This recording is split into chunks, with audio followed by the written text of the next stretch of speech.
It looked like an ordinary clinic on a Philadelphia street, until police stepped inside. What they found wasn't medicine. It was death.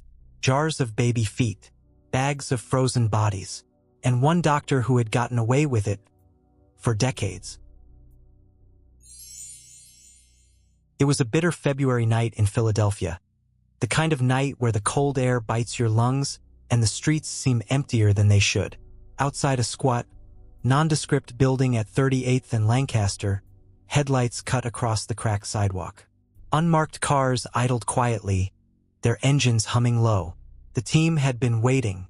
Federal agents, detectives from the Philadelphia District Attorney's Office, and a handful of investigators stood under the dim glow of street lamps, breath curling into the night air.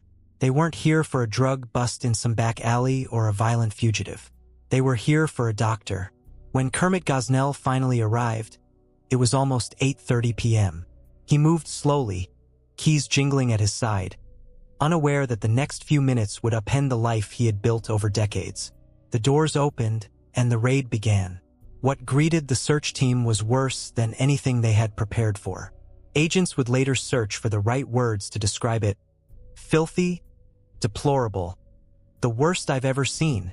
The stench of cat urine hung thick in the air. Blood was smeared on the floor.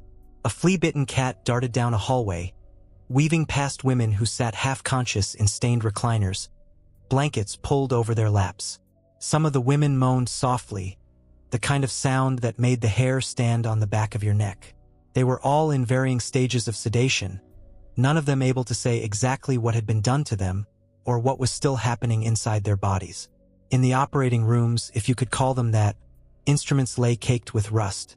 Disposable medical supplies were clearly reused. Dust clung to oxygen tanks. The air carried the sour, metallic tang of neglect. And then, in cupboards, refrigerators, and freezers, the investigators began to find them. Plastic bags, jars, orange juice cartons, even cat food containers, each one containing fetal remains. In one row of jars, only the tiny severed feet had been preserved. The agents had come for evidence of illegal prescription drug sales. What they found instead was something far darker and far more disturbing. This was no ordinary clinic. It was a place where time, law, and decency had all been suspended. And yet, here it was, operating openly in the heart of a major American city. The women here hadn't just been seeking medical care. Many had been desperate, traveling from out of state because they couldn't get an abortion anywhere else. Inside these walls, desperation met exploitation. And in the center of it all was one man, Dr. Kermit Gosnell, a figure who, to his neighbors, might have seemed like a pillar of the community. A local boy who made it big, earning a medical degree and running his own clinic for decades. But to those who worked beside him, he was something else entirely. A man who saw vulnerability as opportunity, who measured risk in dollars, and who knew that the poor, the voiceless, and the unwanted rarely brought trouble for men like him. That night in February 2010, the walls of the Women's Medical Society were pried open for the first time in years. What spilled out was not just the stench of decay, but the story of a system that had looked away, again and again, until the truth could no longer be ignored. The raid was only the beginning. The investigation that followed would uncover a trail of human wreckage stretching back decades. Lives cut short, women left injured or infertile, and newborns whose first breath was also their last.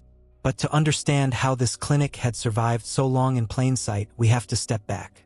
We have to look beyond the locked doors and cluttered hallways, to the man who built this empire of neglect, and the city, the state, and the institutions that allowed it to flourish.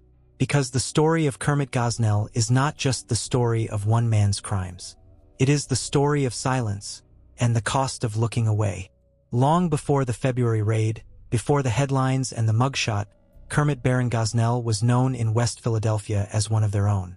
Born in the city he would later scandalize, Gosnell's story began in the narrow row houses and bustling corners of a working-class neighborhood. He grew up the son of a Philadelphia public school official and, by all outward signs, seemed destined to be a success story for the community.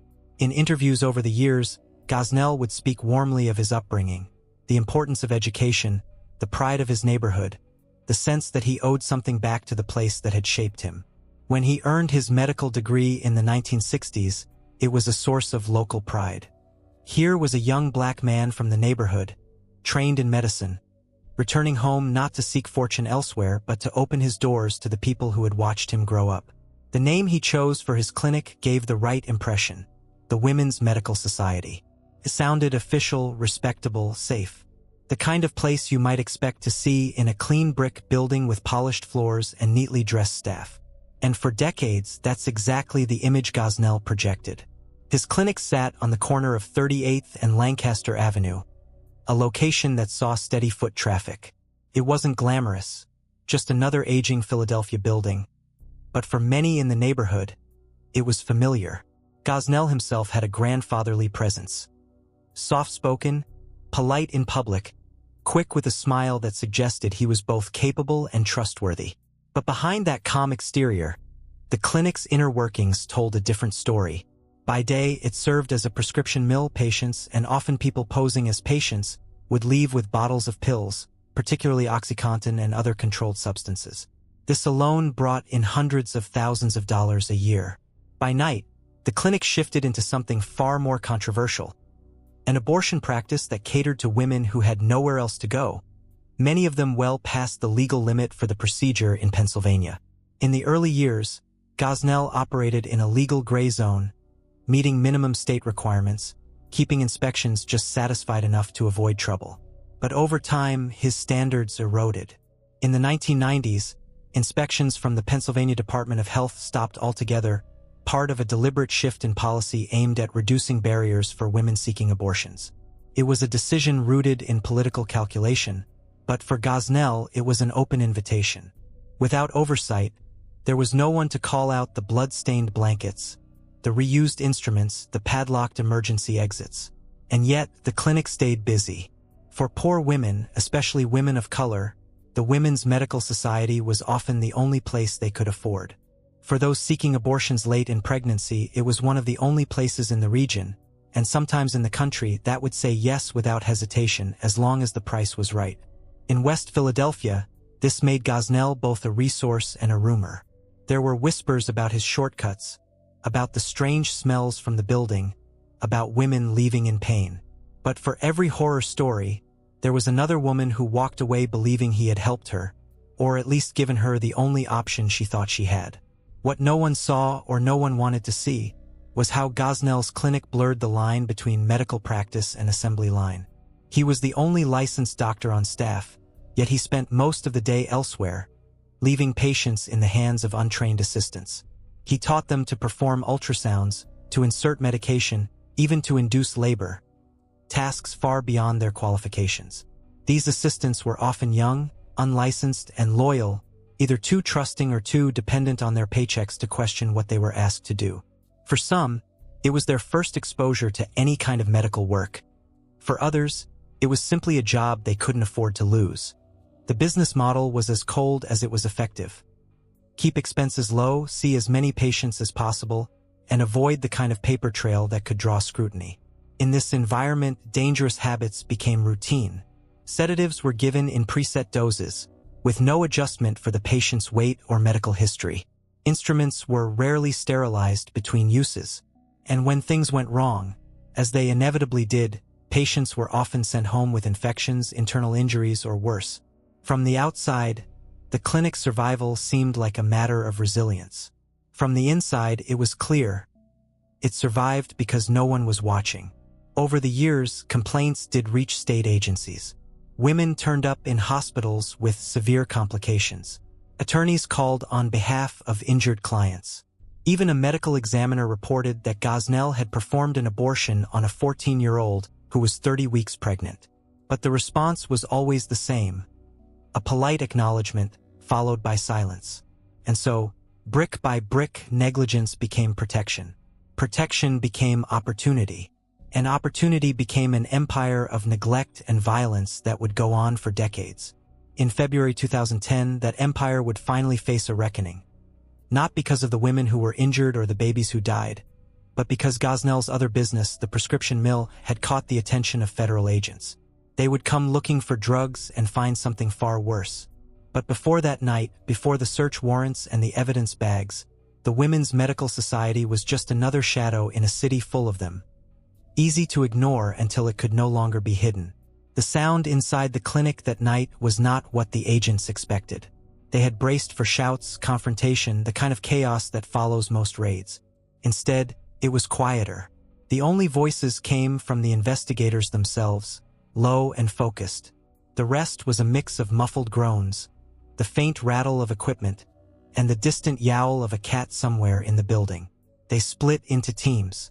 Some went toward the waiting area, others toward the operating rooms, and a few began checking for the clinic's emergency exit. The one they'd been warned was locked. In the waiting room, the scene was like something from a place long abandoned, except the patients were still there. Several women sat slumped in recliners that had once been a pale color but were now darkened and stiff from years of stains. Thin blankets covered their laps. Their eyes were glassy, their heads lolling to the side. None could clearly say how long they'd been there or what drugs they had been given. An agent leaned down to one woman, asking her name, but she just mumbled something incoherent. Next to her, another patient's arm still had a needle taped in place. The four-bag was nearly empty. At the far end of the room, the wall clock had stopped. No one could say when. Down the hall, in the first procedure room, a single overhead light cast a cone over a tray of instruments. The tools were streaked with rust. A suction tube, brown at the tip, was curled loosely on the counter. The same tubing used for abortions, investigators were told, was also the tubing they would use if a patient stopped breathing. Against the wall, an oxygen tank leaned on its side, coated in dust thick enough to write in. In the second procedure room, the smell hit them first. A sharp mix of disinfectant and something older, metallic. The surgical table's padding was torn, the seams crusted dark. In one corner, a small refrigerator hummed. Inside were plastic containers, their contents hidden under frost. It was when they opened the other refrigerators, the freezers, and the odd containers stashed in cupboards that the reality set in. Orange juice cartons, milk jugs, even plastic food tubs, all holding remains. Some small enough to fit in a palm, others much larger. In one freezer drawer, they found the body of a nearly full-term baby.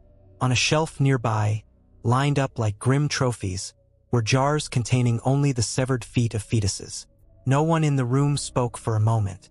You could hear the camera shutter click as each jar was photographed, cataloged.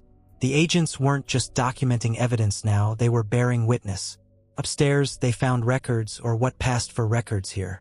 Some files had been removed entirely, later found at Gosnell's home. Others were so incomplete that it was impossible to tell exactly what procedure had been performed, or when. But the patterns in the surviving files told their own story. Gestational ages altered to hide illegal abortions, the same staff names recurring on patient charts where a doctor's signature should have been, and doses of sedatives recorded in numbers that made the medical professionals in the group shake their heads in disbelief.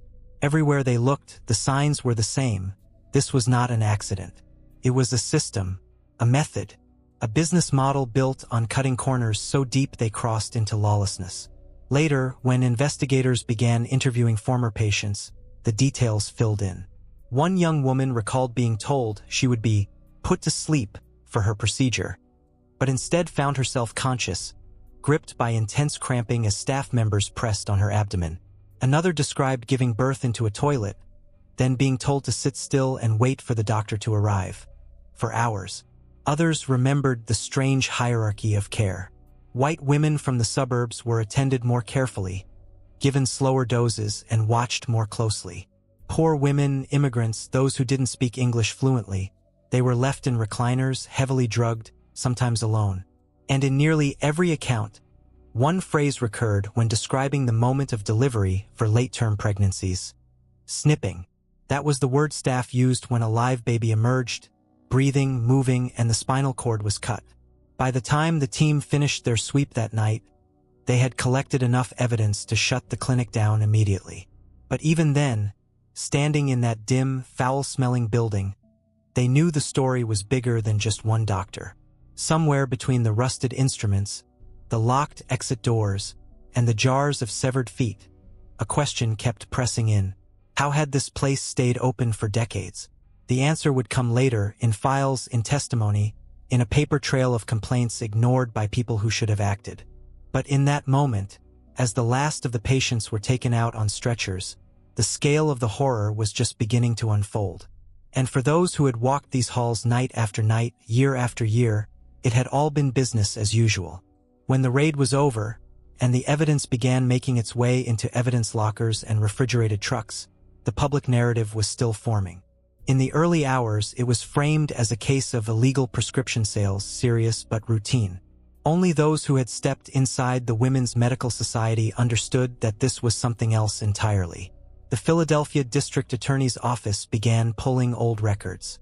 They weren't looking at Gosnell's files yet. Those were scattered, incomplete, and in some cases deliberately destroyed. Instead, they were tracing his paper trail in government agencies. It didn't take long for the pattern to appear. The Pennsylvania Department of Health had approved Gosnell's clinic as an abortion facility in 1979. For the first decade, they conducted occasional inspections. But after 1993, the visits stopped completely. It wasn't oversight fatigue or a clerical error, it was policy. Under the new state administration, abortion clinics were no longer inspected as a matter of routine. The rationale was political. Inspections, officials argued, could be used to create barriers for women seeking abortions. The result was that for nearly 2 decades, no one with the power to shut Gosnell down set foot inside his clinic. And when complaints did come in, they were handled with a kind of bureaucratic shrug. In one case, a Philadelphia doctor reported that multiple patients he had referred to Gosnell had returned with the same sexually transmitted infection. Another report detailed the illegal abortion of a 14-year-old girl carrying a 30-week-old fetus. Attorneys contacted the Department of Health about injured clients. A medical examiner sent word that a patient had died after a procedure at the clinic. None of these sparked an investigation. Not one. The Department of State, which licenses individual physicians, had its own share of warnings. Nearly a decade before the raid, a former Gosnell employee came forward with a detailed complaint. Unclean conditions, unlicensed staff performing procedures, dangerous sedation practices, and abortions performed on minors well past the legal limit. The department assigned an investigator who never inspected the clinic, never spoke to other staff, never reviewed patient files. The complaint was dismissed as unconfirmed. Shortly after, another case landed on their desk. A 22-year-old woman dead from sepsis after Gosnell punctured her uterus. The malpractice settlement was nearly $1 million, the kind of figure that usually sends up flares in licensing boards. But again, the complaint was closed. The death, officials concluded, was simply an inherent risk of the procedure. Years later, when reporters would ask how this could happen, one senior lawyer in the health department would sum up the attitude in 3 words: people die. Even at the local level, the signs were there. Philadelphia's Department of Public Health had employees in the clinic collecting blood samples for testing. They saw the conditions. At least one inspector confirmed that fetal remains were being stored in paper bags in the employee lunch refrigerator. Another official uncovered that Gosnell was misusing vaccines in a citywide program. She filed detailed reports, naming the dangerous practices she'd witnessed firsthand. Her reports went nowhere. The hospitals weren't much better. The hospital of the University of Pennsylvania, just blocks away, treated Gosnell's patients when things went wrong. At least 5 women with severe complications, 2 of them near death, had arrived in their emergency rooms over the years. State law required the hospital to report these incidents. They filed 1 report. After that, nothing. Even the National Abortion Federation, an organization known for setting high standards among its member clinics, had its chance. Gosnell applied for membership shortly after the death of Karnamaya Mongar. The evaluator spent 2 days in the clinic. She noted the lack of proper records, the absence of informed consent, the misuse of anesthesia, the unsterilized instruments. She called it the worst facility she had ever inspected. She denied his application and told no one in authority. From the outside, it looked like an unbroken chain of missed chances. From the inside, it felt deliberate, a system designed to look the other way, especially when the victims were poor, women of color, immigrants, or infants without names. By the time law enforcement finally arrived, Gosnell had been given nearly 2 decades of unchallenged control over his corner of Lancaster Avenue. And he had used that time to refine his operation into something that was both profitable and, in his mind, untouchable. But the truth was now on record, and soon witnesses would start talking. To the untrained eye, the Women's Medical Society might have looked like any overbooked, underfunded clinic in an aging city neighborhood. The front door opened into a small waiting area where plastic chairs lined the walls, and the faint hum of a space heater struggled to cut the winter chill. The walls were painted a dull beige, the kind that hides stains until it doesn't. But to the people who worked there, the place had its own rhythm, one that owed little to medical science and everything to volume and cash flow. The mornings started slow. Patients arrived for pre-exams, ultrasounds, medical histories, blood draws, all conducted by staff with no formal medical qualifications. Tina Baldwin, one of Gosnell's longtime employees, described it as a kind of self-taught apprenticeship. Gosnell himself told workers they didn't need licenses. As far as he was concerned, his instruction was certification enough. By early afternoon, the flow picked up. Some women were local, but many had traveled for hours, sometimes from other states. The further along the pregnancy, the higher the price, and the more likely they were to end up here after being turned away elsewhere. If the patient could pay in full, things moved quickly. First trimester abortions might be done the same evening. Later-term patients began the multi-day process of dilation. Laminaria rods, slender sticks that swell as they absorb moisture, were inserted to open the cervix. This was delicate work in a proper setting, but here it might be done by anyone on hand. Patients were given Cytotec to soften the cervix, often without clear instructions, and sent home or, in some cases, left overnight in the clinic. The next day was when the real chaos began. By noon, the waiting area had shifted into an improvised pre-op space. Women sat in recliners with 4 lines taped to their arms. There were no gowns, just blankets washed maybe once a week. Doses of sedatives were administered in preset amounts, no matter the patient's size, age, or medical history. Some women drifted into heavy sleep, heads tilted back, lips slightly parted. Others began to groan as the labor-inducing drugs kicked in, their bodies contracting hard against their will. And still, Gosnell was nowhere to be seen. He typically arrived well after dark, sometimes not until 8 o'clock or 9 p.m. By then, some patients had already delivered. Staff recalled 1 or 2 babies falling out most nights, onto chairs, onto the floor, into toilets. The terminology was clinical in name only. These were precipitations, births that happened before the doctor's arrival. What happened next depended on who was in the room. Some staff refused to touch the newborns or the placentas. Others followed Gosnell's example. In cases where the baby was alive, breathing, moving, sometimes even crying, Gosnell's method was called snipping, a quick incision at the base of the neck to sever the spinal cord. He referred to it as ensuring fetal demise. One former worker described a baby so large and well-developed that Gosnell joked it could walk me to the bus stop. Another remembered baby C, who moved and breathed for 20 minutes before an assistant followed the routine and cut the cord. And while these moments seared themselves into memory, they weren't treated as extraordinary inside the clinic. They were the cost of doing business the way Gosnell chose to do it. Induce labor, minimize his own time in the room, and keep the volume high. For the women, the aftermath was its own kind of neglect. Some were sent home with fetal tissue still inside them. Others developed fevers, infections, or internal injuries. One young woman was told she was fine, even after developing a 106-degree temperature from retained fetal parts. Another, bleeding and incoherent from a torn cervix and perforated colon, was left lying for hours before her family forced their way inside and took her to the hospital. When asked later why she stayed so long in a place like this, one former employee's answer was simple. It was my job. I thought this was how it was done. That was the atmosphere in which the Women's Medical Society operated. A sealed-off world where the abnormal became normal, where legality was a technicality, and where every life in the building was worth only what could be collected in cash. By the time law enforcement walked in during the 2010 raid, These routines had been running for decades, and breaking them open would take not just evidence but testimony from the very people who had helped keep them alive. When the raid was over and the clinic shut down, the real work began, not in the lab but in interview rooms. Detectives and prosecutors needed more than photographs of rusted tools and jars of severed feet. They needed voices. They needed people who had lived inside the walls of the Women's Medical Society to explain what those images meant in practice. One by one, Gosnell's former employees were brought in. Some arrived defiant, others shaken, but nearly all carried the same weight.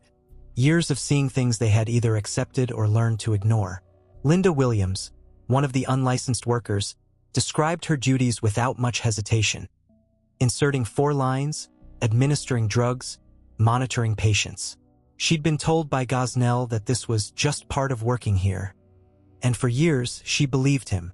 When asked about the babies born alive, her tone shifted. She admitted she had snipped at least one herself when Gosnell wasn't available. Sherry West, another staff member, recalled the death of Karnamaya Mongar. She spoke of the demerol, the unmonitored sedation, and the sudden moment when Mongar stopped breathing. "We called for him," she said of Gosnell, "but he didn't hurry." Others, like Adrian Moton, had even more graphic memories. Moton told investigators about baby C, the infant who moved and breathed for nearly 20 minutes before being killed. Her voice cracked as she described the tiny chest rising and falling, the weak sounds, and the moment it stopped. Some witnesses were more conflicted. Tina Baldwin, who had worked in the clinic for years and brought her own teenage daughter in to work alongside her, alternated between defending Gosnell and acknowledging his cruelty. She spoke about how white, suburban women were treated differently, how Gosnell insisted on personally handling their sedation, while poor and minority women were left in the care of untrained assistants. For many of these employees, testifying meant turning against someone they had once relied on. Gosnell had been their employer, their teacher, even a figure of authority they didn't question. Breaking that bond was messy, but as the interviews went on, the details became impossible to rationalize. Then there were the patients. Some came forward voluntarily, wanting their experiences on record. Others were tracked down through hospital records and emergency room referrals.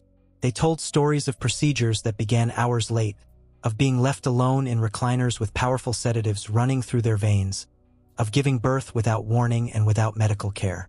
One young woman recalled traveling from out of state for a late-term abortion. She said she was promised she would be asleep for the entire process.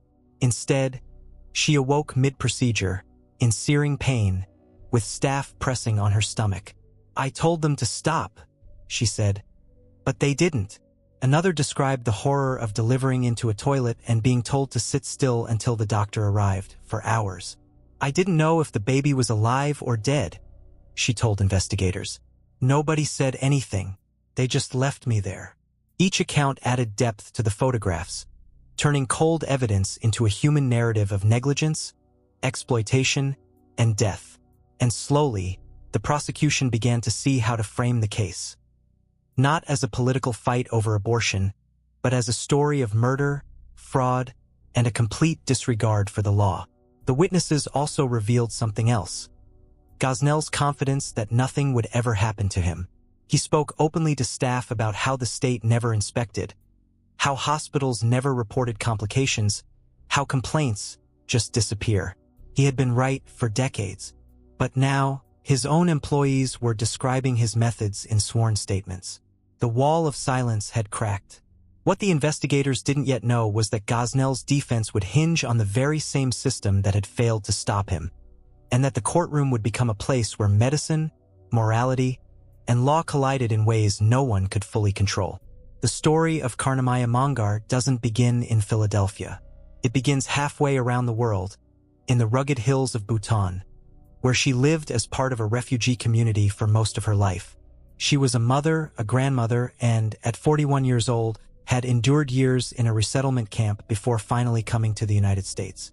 Her family described her as gentle, quiet, but strong. She had survived displacement, poverty, and the uncertainty of exile. America was supposed to be the start of a new chapter. Safety, opportunity, a place where she could watch her children build their futures. In November 2009, only a few months after arriving in Virginia, Karnamaya learned she was pregnant. It wasn't a simple decision, but with limited English, little money, and no nearby family support, she and her relatives decided an abortion was the path she would take. A friend told them about a clinic in Philadelphia, a place known for taking patients others wouldn't, even those far along in pregnancy. The clinic's name sounded reassuring: the Women's Medical Society. The trip was long, but they believed it would be safe. When she arrived, Gosnell wasn't there. He rarely was during the day. Staff handed her consent forms she couldn't read and began preparing her. The first injections of Demerol went in, then more, and more. None of it recorded, none of it monitored. Demerol had fallen out of favor in modern medicine because of its risks, especially respiratory depression, but Gosnell liked it. It was cheap. 4 hours, Karnamaya sat under the drug's heavy fog. No one tracked her vital signs. No one adjusted the dosage for her size or health. At some point in the late afternoon, she simply stopped breathing. The staff called Gosnell, who came in and tried CPR. He couldn't use the defibrillator, it was broken. No emergency medications were on hand. Even if there had been, no one on staff that day had the training to use them properly. When paramedics finally arrived, precious minutes had already passed. They found the hallways so cluttered and the emergency exit so securely padlocked that it took them over 20 minutes just to get her out of the building. At the hospital, doctors managed to get her heart beating again, but they didn't know what they were treating. Gosnell's staff had lied about the amount of anesthesia given and about who had given it. By then, the damage was irreversible. She was declared brain dead and removed from life support the next day. For Gosnell, it was another patient lost, tragic perhaps, but not enough to change anything about the way he ran his clinic. Within days, operations continued as if nothing had happened. But outside those walls, Karnamaya's death set off a quiet chain of events. The medical examiner's report noted the dangerously high levels of Demerol in her system. Word of her death reached law enforcement, not through the state's health department, which did nothing, but through investigators already looking into Gosnell for illegal prescription sales. Detective James Wood took a closer look. The more he learned, the clearer it became. This wasn't a tragic complication. It was the predictable outcome of a system built on ignoring every safety rule in the book. When the February raid came 3 months later, Karnamaya's story became a cornerstone of the case. Unlike so many of the infants born alive in the clinic, she had a name, a family, and a clear cause of death that prosecutors could prove. In the courtroom, her story would stand not only for her own life, but for the countless women who had passed through Gosnell's doors. Women whose injuries had been hidden, dismissed, or buried under paperwork that never left the building. And in the end, it was her death that gave the prosecution the clearest path to showing that Gosnell's crimes weren't accidents, weren't isolated mistakes, but the inevitable product of the way he chose to practice medicine. In the weeks after the raid, as investigators sifted through boxes of files and bags of evidence, one truth became unavoidable. Not every victim in the Women's Medical Society was a patient seeking an abortion. Many were newborns, alive for moments, minutes, even longer, before their lives were ended. The law in Pennsylvania was clear. Abortions after 24 weeks were illegal unless the mother's life was in danger or her health was at serious risk. Babies born alive at any stage had the same rights as any other child. But inside Gosnell's clinic, those lines were erased. The method was simple, crude, and chilling. When a baby emerged breathing, moving, or making sounds, Gosnell called it ensuring fetal demise. In practice, that meant taking a pair of surgical scissors, inserting them into the back of the baby's neck, and cutting the spinal cord. The staff had a word for it: snipping. It was said casually, as if it were just another step in the process. Of the hundreds of times this likely happened, only a handful could be proven in court. The reason was deliberate. Gosnell destroyed files, kept no records for certain cases, and even scheduled his most illegal procedures for Sundays, when only he and his wife were present. Those patients' files never stayed in the clinic. But investigators still had witnesses. One case stood out immediately: baby boy A. His mother was just 17 years old and almost 30 weeks pregnant, more than 7 months along when she came to the clinic.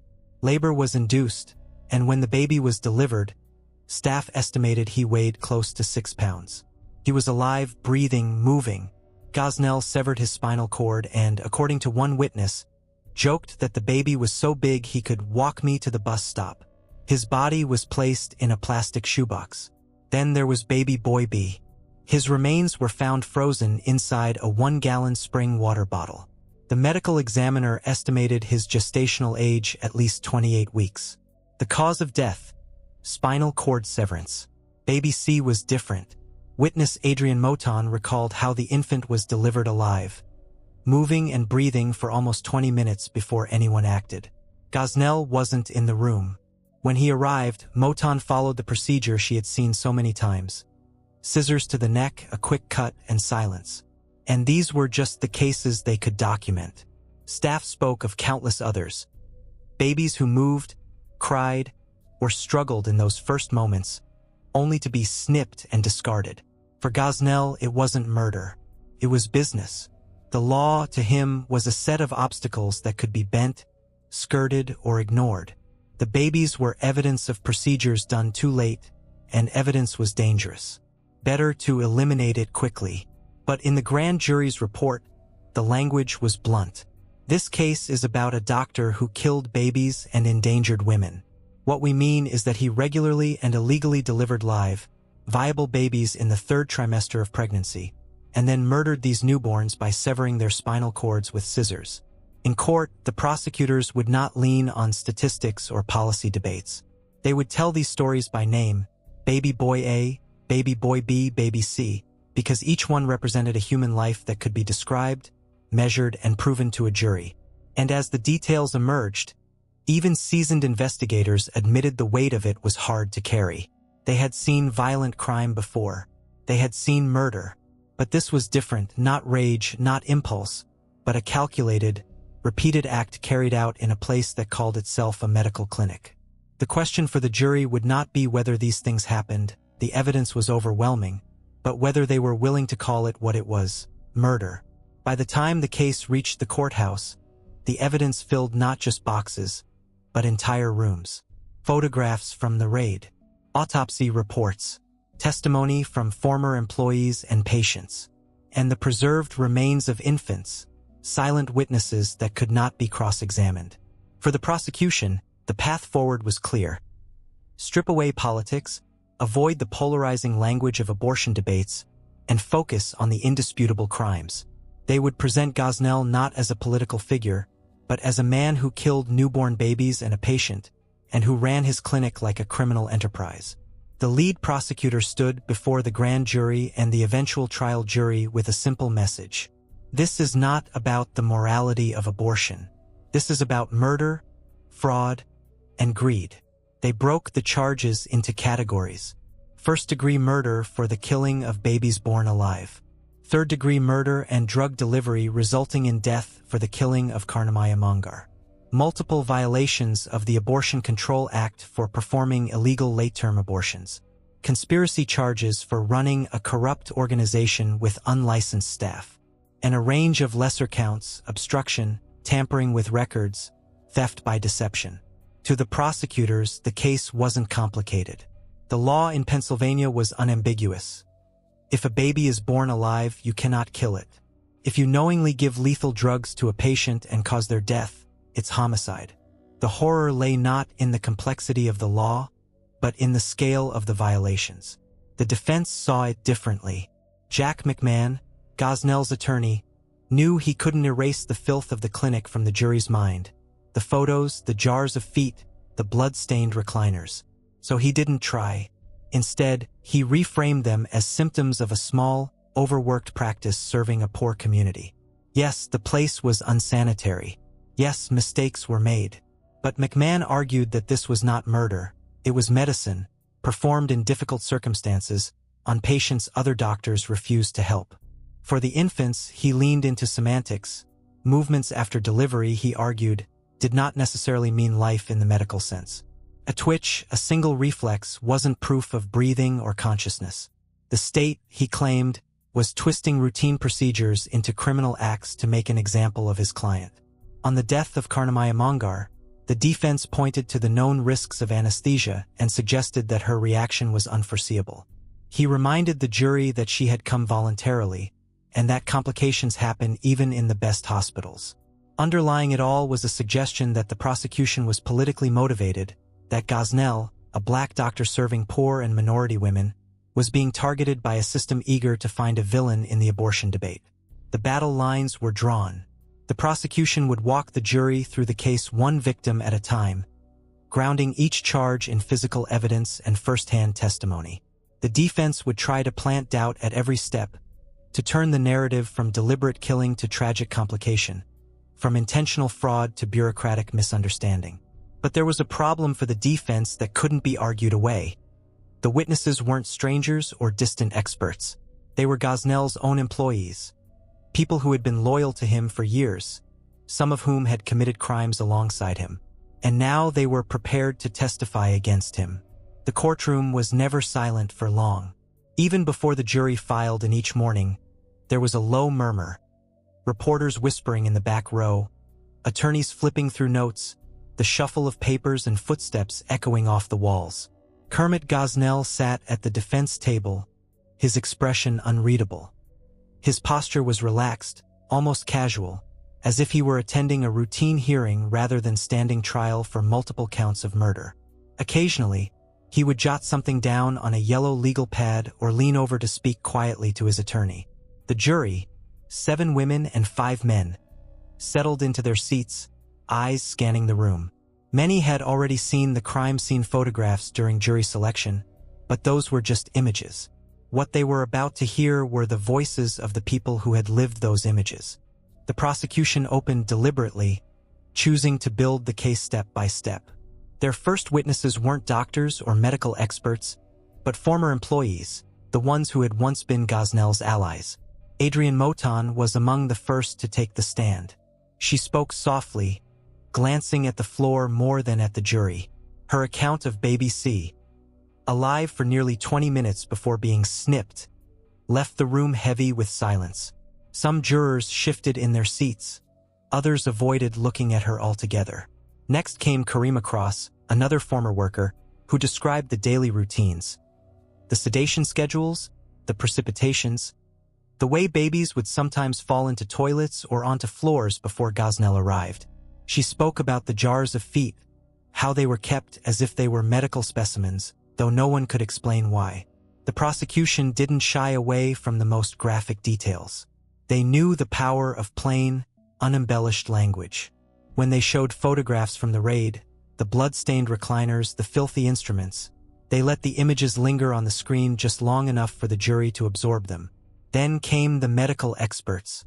They explained, in measured terms, what should happen during a legal abortion, what the signs of life in a newborn actually are, and how the spinal cord could be severed with a single cut.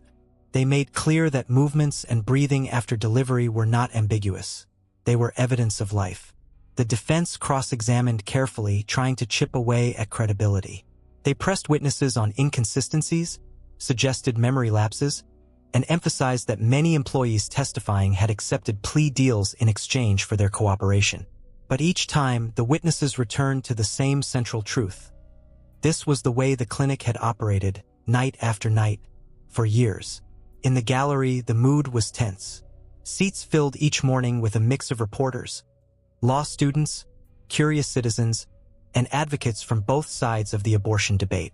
Protesters gathered outside, their signs turning the courthouse steps into a collision of slogans and counter-slogans. But inside, the prosecution avoided the political angles. They focused on law, evidence, and human stories.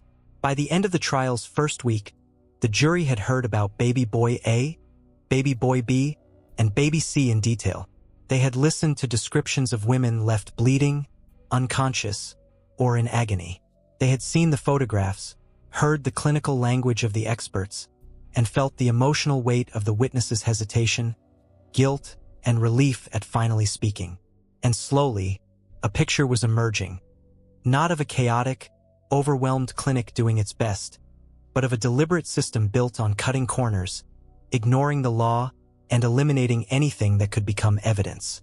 The trial was far from over, but the tone had been set. This was not going to be a case decided by technicalities or abstract arguments. It was going to be decided by whether the jury believed the people who had worked alongside Kermit Gosnell, and whether they could see the victims in the stories being told. By the third week of the trial, the patterns of testimony had become familiar, but the impact hadn't dulled. Each witness brought their own sliver of the story, and together they formed a mosaic that was difficult for the defense to fracture. One of the most devastating days for Gosnell's case came when the prosecution called Dr. Stephen Massif, a former clinic worker with medical training but no license. Massif had been one of Gosnell's most trusted assistants, performing countless procedures on his behalf. Now, sitting in the witness box, he looked worn, his voice low but steady as he recounted what he'd seen. Massif described the snipping in clinical detail. "It would rain fetuses," he said. "Fetuses and blood all over the place." The phrase landed in the courtroom like a weight dropped from a height. Some jurors shifted uncomfortably. Others froze, eyes fixed on him. He told them about babies moving, taking breaths, their chests rising and falling before the scissors ended it. The defense tried to cast Massif as a man trading testimony for leniency, but the imagery was impossible to erase. It was the kind of statement that lived in the mind long after the day's proceedings ended. Then came the testimony about Karnamaya Mongar. Her daughter, in careful, deliberate words, described bringing her mother to the clinic, trusting they were in the hands of a professional. She spoke about waiting for hours, being kept from seeing her mother, and learning later that she was gone. It wasn't dramatic, but it didn't have to be. The quiet grief in her voice was more powerful than any outburst. Photographs of the clinic's interior were revisited during expert testimony. Medical professionals explained exactly why the equipment was dangerous, why expired drugs posed serious risks, and how the absence of basic monitoring equipment was inexcusable. They dismantled the defense's suggestion that these were mere cosmetic shortcomings. But perhaps the most telling moment came when the prosecution addressed Gosnell's Sunday procedures, the days when the clinic was closed to everyone but him and his wife. Witnesses testified that these were reserved for the big ones, fetuses so large and pregnancies so far along that even Gosnell didn't want other staff present. The files for these cases never appeared in the clinic. They were taken home and never seen again. The implication was clear. The worst violations had been kept off the books entirely. Outside the courtroom, something else was shifting. For months, the case had barely registered in national headlines. Local coverage was steady, but the story's reach was limited. Then, a column by journalist Kirsten Powers in USA Today called out the near-total media silence. The question she posed was blunt. How could a trial involving multiple murders of infants, a woman's death, and decades of regulatory failure not be front-page news? The column sparked a ripple. Reporters from national outlets began arriving at the courthouse. Stories appeared in larger publications. The case was no longer a local Philadelphia tragedy. It was becoming a national reckoning, not just on Gosnell, but on the systems that had shielded him for decades. Inside, the trial ground forward, each day adding to the weight of evidence.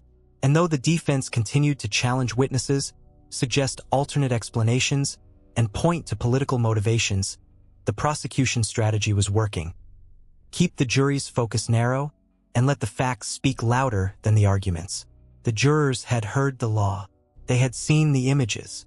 They had listened to Gosnell's own employees describe the routine killing of infants. Now, they would have to decide whether those facts amounted to the gravest verdict the law allowed. As the trial neared its conclusion, the weight in the courtroom was almost physical. Weeks of testimony, photographs, and medical diagrams had built a case that was both clinical in its detail and visceral in its effect. The jurors sat with that weight every day, their faces now harder to read than when the trial began. The prosecution's final witnesses had done their work. They had walked the jury through the legal definition of first-degree murder, explained why the infants in question met that definition, and tied each death to either Gosnell's own hand or his direct instruction. They had painted Karnamaya Mongar's death as the inevitable consequence of a system that valued cash over care. Now it was time to pull those threads together. In his closing argument, the lead prosecutor didn't shout. He spoke with the steady tone of someone confident in his ground. He reminded the jury of the photographs, the shoebox holding baby boy A, the gallon jug containing baby boy B, the image of baby C breathing before the snip. He replayed in their minds the testimony of staff who had once carried out Gosnell's orders, their shame and guilt laid bare on the stand. "This is not about politics," he said, echoing the mantra they had used from the start. "This is about a man who broke the law over and over again, until breaking the law became his business model." The defense's turn was different, more animated, more combative. Jack McMahon paced before the jury box, pushing the idea that the state had twisted ordinary medical procedures into crimes. He argued that movements after delivery did not prove life in a legal sense, that the prosecution's witnesses had struck deals to save themselves, and that the conditions of the clinic, while poor, were not proof of murder. He pointed at Gosnell, seated quietly beside him, and framed him as a doctor who served a community no one else would touch, a man now being vilified for trying to help women in desperate situations. He warned the jury against letting emotion cloud their judgment. Gosnell himself never took the stand. His presence was the same as it had been since day one. Calm, almost detached, scribbling notes, occasionally smiling faintly as witnesses spoke. Some jurors watched him closely, looking for reaction. Others avoided his gaze entirely. When the final words were spoken and the jury was given its instructions, the room seemed to exhale. The lawyers gathered their files, the judge's gavel signaled the end of proceedings, and the jurors filed out to deliberate. Their notebooks thick with details, their minds full of images they could not unsee. Outside the courthouse, the crowd had grown. The steps were crowded with television cameras, reporters dictating live updates, and protesters holding signs both for and against abortion rights. But for all the noise outside, the decision inside would hinge on something far simpler. Whether 12 ordinary citizens believed that what happened at 38th and Lancaster was murder. The city waited. The jury deliberated for 10 days. 10 days of sifting through nearly 2 months of testimony, stacks of exhibits, and hours of instructions on the law. Behind the closed door of the jury room, they weighed the stories of babies born alive and killed, a woman sedated to death, and a clinic that functioned in defiance of every safety rule on the books. When word came that a verdict had been reached, the air in the courtroom shifted. Reporters rushed back to their seats. The gallery filled until every bench was occupied, and even the aisles were lined with people standing shoulder to shoulder. Kermit Gosnell entered in his usual fashion, slowly, almost leisurely, and took his seat at the defense table. His expression was as it had been throughout the trial, unreadable, detached. The foreman stood, holding the verdict sheets. One by one, the charges were read. For the murder of baby A, guilty. For the murder of baby C, guilty. For the murder of baby D, guilty. For involuntary manslaughter in the death of Karnamaya Mongar, guilty. Guilty on multiple counts of performing illegal late-term abortions. Guilty on conspiracy charges. Guilty on theft by deception. The list went on. Each guilty landed like a hammer strike. Some in the gallery nodded silently. Others wept. A few gasped. Gosnell himself showed no visible reaction. No slump of the shoulders, no tightening of the jaw. If anything, he seemed almost insulated from the moment, as though the words were happening in another room. Outside, the crowd erupted. Reporters scrambled to relay the news live. Advocates from both sides of the abortion debate seized on the outcome for their own narratives, some calling it a victory for justice, others framing it as a rare but necessary punishment for crossing clear legal lines. Inside, the prosecutors sat with quiet satisfaction. They had avoided the political traps, kept the case focused on law and evidence, and secured convictions on the charges that mattered most. The defense team gathered their papers without ceremony, already looking ahead to sentencing. For the families of victims, the verdict was both vindication and reminder.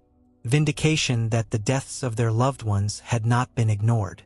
Reminder that no verdict could undo what had happened. When the courtroom finally emptied, the echo of the words "guilty" still seemed to hang in the air. Gosnell was led out in handcuffs, bound now not just by the law, but by the weight of a jury's decision. But the story didn't end there. Sentencing was still to come, and with it the possibility of the harshest penalty the state allowed. And beyond the courtroom, questions lingered about the agencies that had looked away, the complaints that had been buried, and the system that had let Kermit Gosnell operate for decades without interference. The trial was over. The reckoning was not. The conviction was only the first step toward final justice. Pennsylvania law allowed for the death penalty in cases of first-degree murder, and with 3 separate convictions for killing babies born alive, prosecutors were prepared to pursue it. For Gosnell, this was the moment to weigh his options. He had maintained his calm through the entire trial, even as witness after witness dismantled the life he had built. But now, facing the possibility of execution, that calm met reality. In the days before sentencing, negotiations began quietly. The prosecutors had leverage. They could push for death, and the jury, having already convicted on the most serious charges, might be inclined to grant it. Gosnell had his own leverage. An agreement could spare the state a lengthy, expensive appeals process. In the end, Gosnell chose the path of survival. He waived his right to appeal in exchange for the prosecution taking the death penalty off the table. The deal guaranteed he would spend the rest of his life in prison without the possibility of parole. When the agreement was announced in court, there was no dramatic outburst, no gasp from the gallery. Just the procedural acknowledgement that this case, one of the most disturbing in the city's history, would not end in an execution. The judge read the sentence: life in prison, plus additional years for the lesser convictions. Gosnell's expression didn't change. If he felt relief, it didn't show. He thanked no one, addressed no one. He simply stood, nodded once to his attorney, and was led away in shackles. For the prosecution, it was a victory. They had secured a punishment that would keep Gosnell behind bars for the rest of his life, without risking the reversals and delays that so often come with capital cases. For the families of victims, the reaction was mixed. Some felt closure knowing he would never walk free. Others believed that sparing his life was more mercy than he had shown to any of his victims. Outside the courthouse, reporters pressed for final statements. One of the prosecutors summed it up plainly: "He will die in prison. Justice has been served." But in the weeks after sentencing, the case continued to echo beyond Philadelphia. Legislative hearings were called. State health departments came under scrutiny, and the public's attention, once minimal, now burned with a pointed question. How had this gone on for so long, and how many others like him were still out there? For Kermit Gosnell, the journey was over. For the system that had allowed him to thrive, the reckoning had only just begun. Long before the raid, long before the trial, there were warning signs. They came in the form of patient complaints, emergency room reports, and even tips from other doctors. They came in phone calls to state agencies, letters from attorneys, and records of failed inspections. And yet, for over 15 years, nothing meaningful was done. The Pennsylvania Department of Health had the authority and the obligation to inspect abortion clinics regularly. For years, they did. But in the early 1990s, under the rationale of reducing barriers to abortion access, the policy changed. Inspections stopped entirely. The only time the department stepped inside an abortion clinic was when a complaint was filed, and even then, action was rare. Between 1993 and 2010, Gosnell's clinic was inspected just 3 times. Each time, violations were noted. Each time, no follow-up occurred.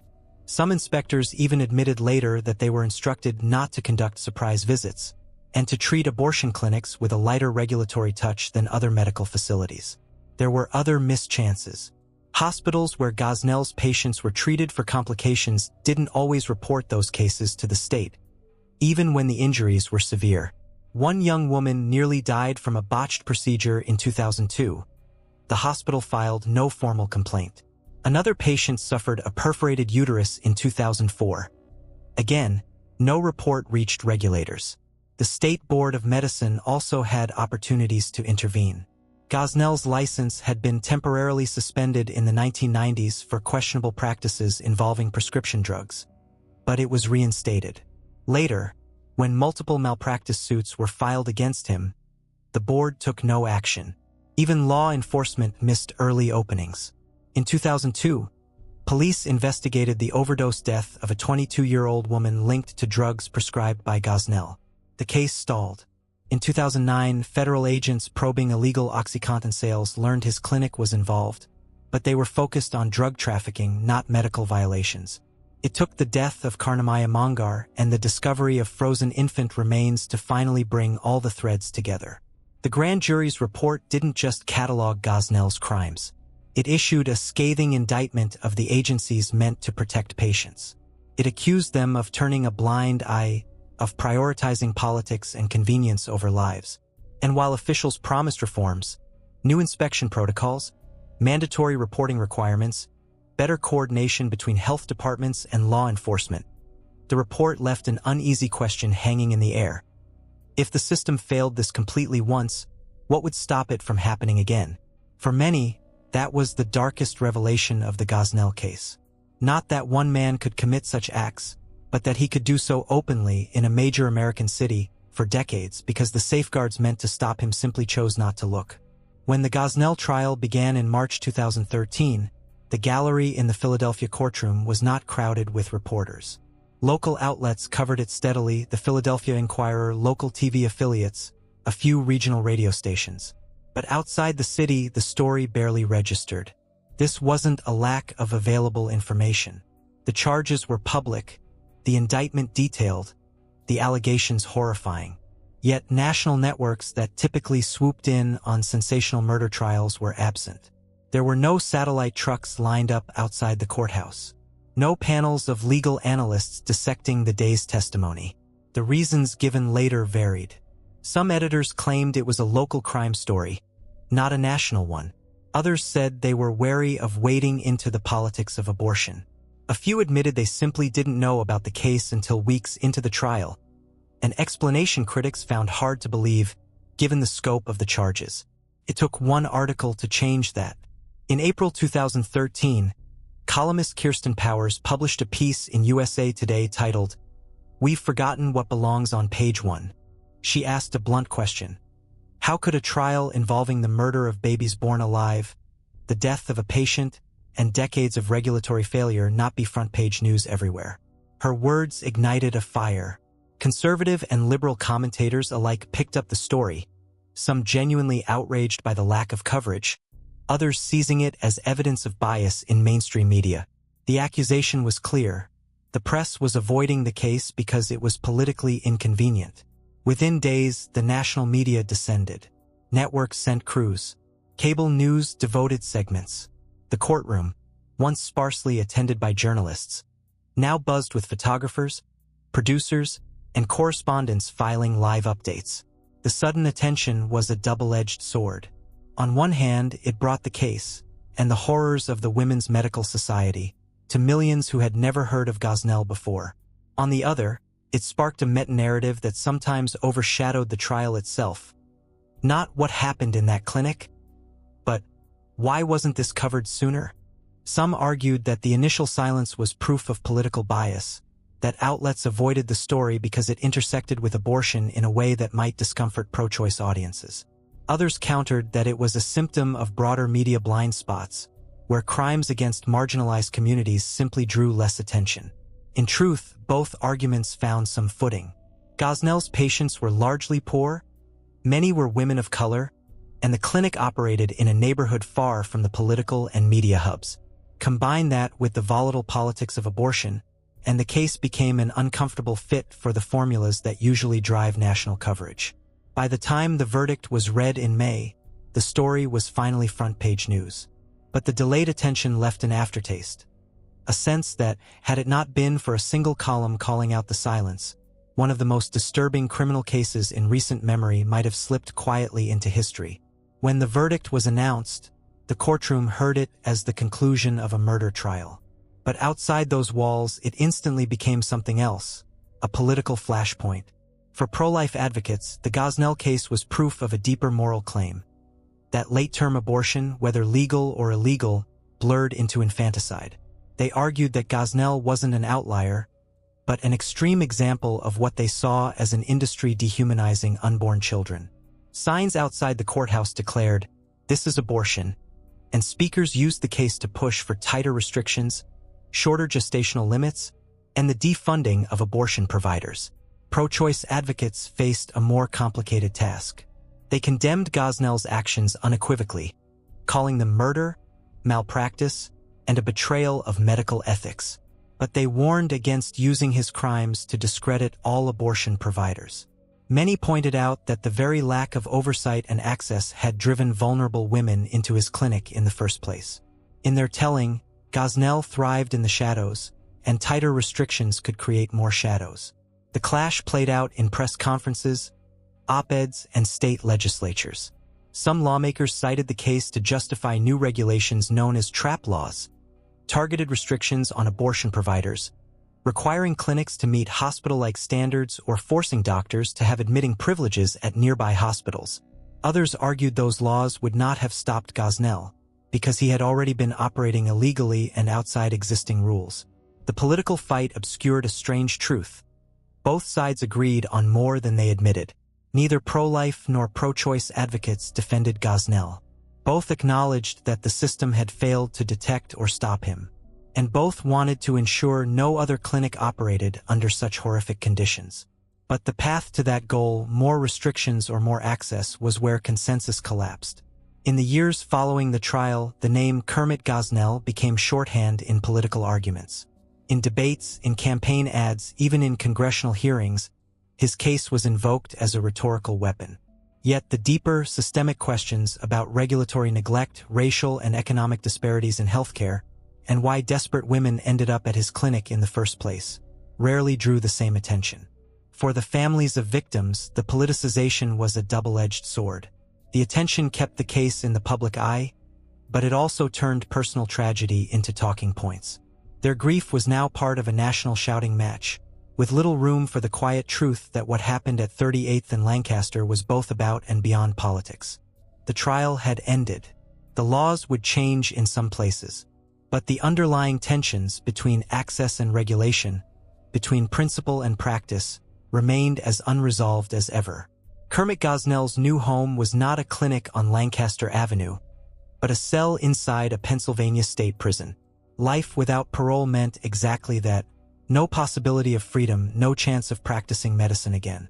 In interviews after the trial, he remained largely unrepentant. He described himself as a healer, not a killer, and suggested that his conviction was driven more by politics than by evidence. For his former staff, the paths varied.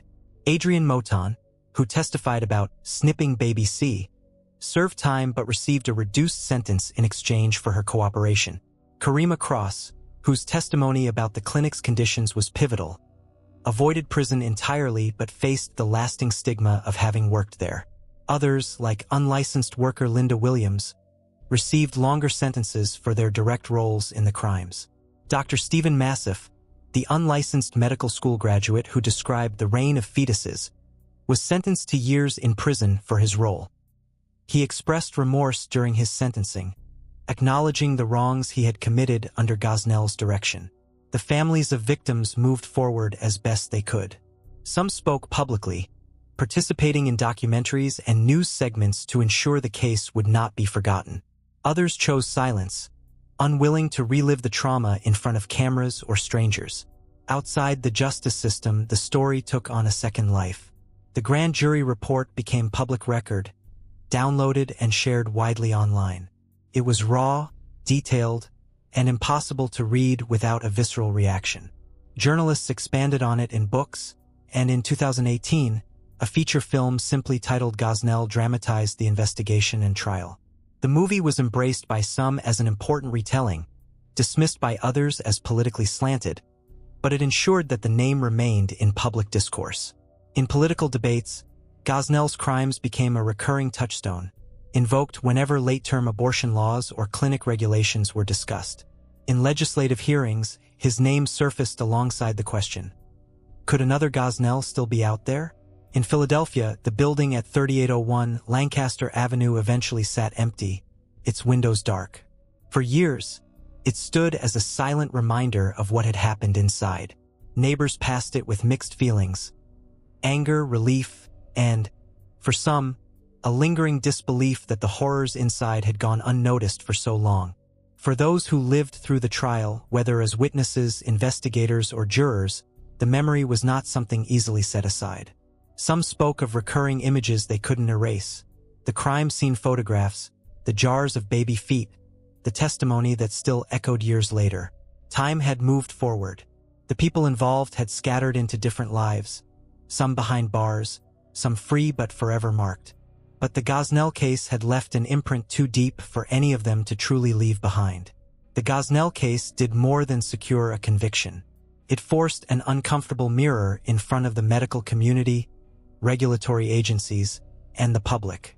The reflection was not flattering.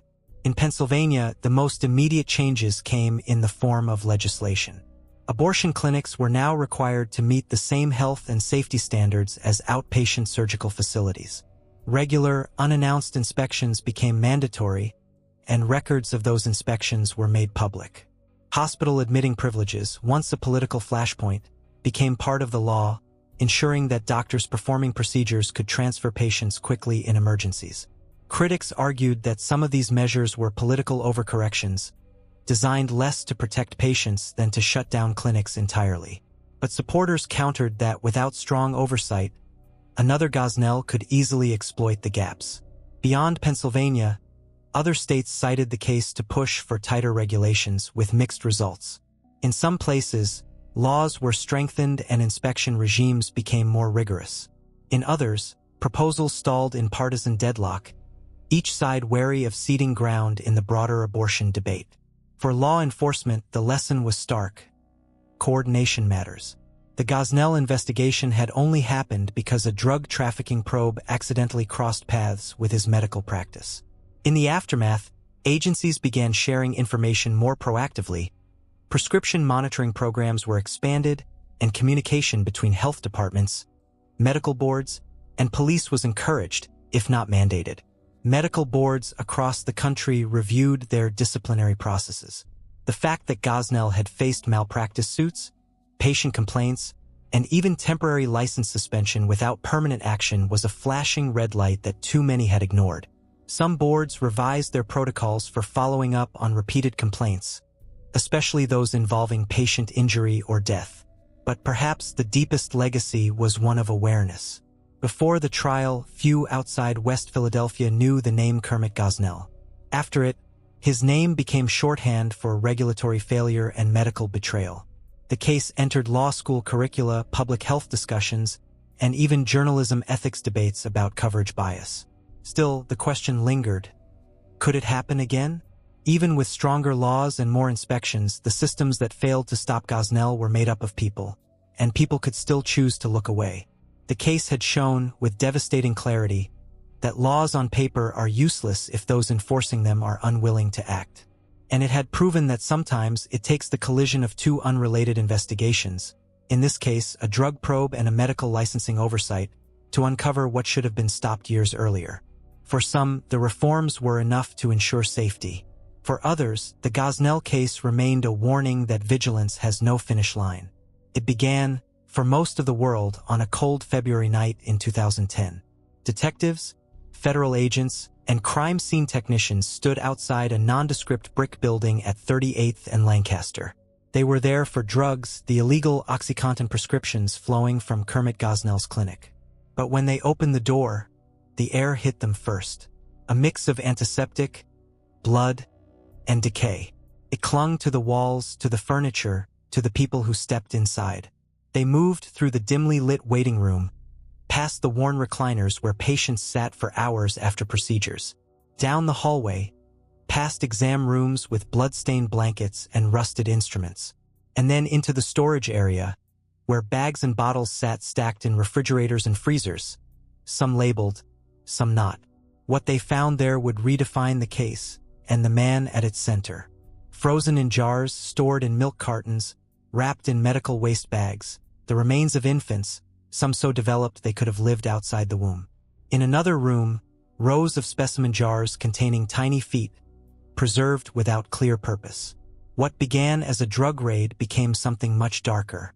And in the hours and days that followed, The investigators would realize they had uncovered a crime scene that had been operating in plain sight for years. The trial, the verdict, the sentencing, all of it came later. But for those first inside, the memory of that night was the moment the truth became impossible to ignore. Years later, the building is silent. The signs are gone, the windows dark. The neighbors walk by without looking. Those who know what happened there don't need a plaque to remember. The victims of the Gosnell case exist in different ways. For some, their names are known: Karnamaya Mongar, the infants identified only as baby boy A, baby boy B, baby C. For others, there are no names, just evidence logged in photographs and autopsy reports. And for the women who survived, the scars, physical and emotional, remain. The case left behind more than a record of crimes. It exposed a truth about systems and people. That horror can thrive when oversight fails, when those in power choose not to see, when patients are treated as bodies instead of lives. Kermit Gosnell will die in prison. His clinic is gone. The laws are stronger in some places, the inspections more frequent.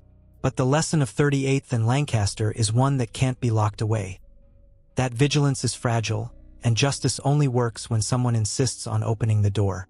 And on that February night, someone finally did.